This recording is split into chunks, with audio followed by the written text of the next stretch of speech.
Steven Zioka, KTN. Kufungwa kwa jiji la Nairobi kwenye maandamano ya leo kumeigharimu kaunti ya Nairobi makadirio ya takriban shilingi bilioni 10.4 katika biashara, huku shughuli mbalimbali za kibiashara ndani ya jiji na viunga vyake zikilemazwa. Wakati huo huo, wafanyabiashara wengi wamelalamikia hasara kubwa, hususan katika sekta ya uchukuzi baada ya kukosa riziki kutokana na maandamano ya Sabasaba yaliyosababisha barabara nyingi kufungwa. Mwanahabari wetu Akida Kasim anaarifu zaidi.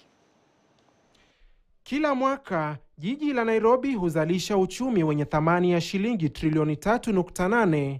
Hata hivyo, kufuatia maandamano ya Sabasaba ambayo yalisababisha kufungwa kwa biashara, hasa za katikati ya jiji la Nairobi, hasara ya makadirio ya takriban shilingi bilioni 10.4 imeripotiwa. Kutokana na hofu ya usalama, wafanyabiashara wengi waliamua kubaki nyumbani, na taasisi za fedha ikiwemo benki zikitoa ilani kwa wateja kuhusu kufungwa kwa matawi yao kote nchini kutokana na maandamano haya. Wakati uchumi wa jiji umesimama, mahitaji ya mafuta yamepungua kwa kiasi kikubwa, vituo vya kujazia mafuta vikionekana vyenye ukame wa magari.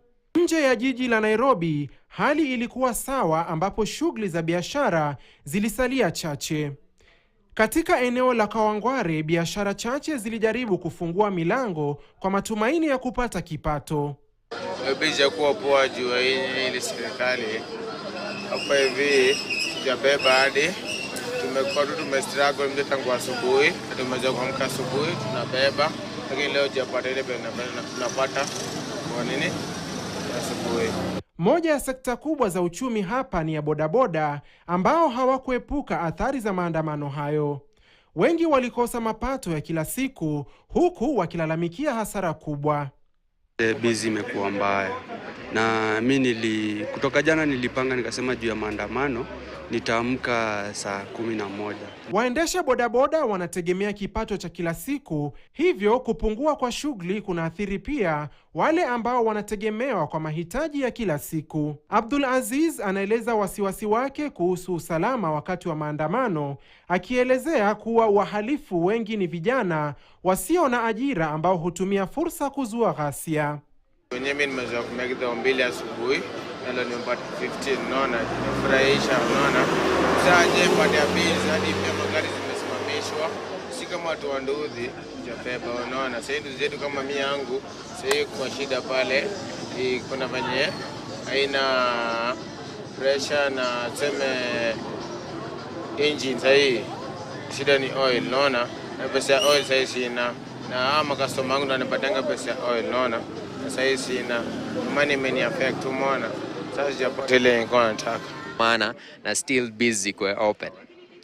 Sidhani kama watu wakiandamana busy itakuwa open, bado tutaathirika. Mimi ningependa tu tukae chini na hii gava tusikizane na tuelewane, maisha irudi normal. Wakati huo huo, katika barabara ya Thika, vurugu na uharibifu wa biashara ulishuhudiwa, wahuni wakivamia magari ya usafirishaji mali kama miraa na kuyapora.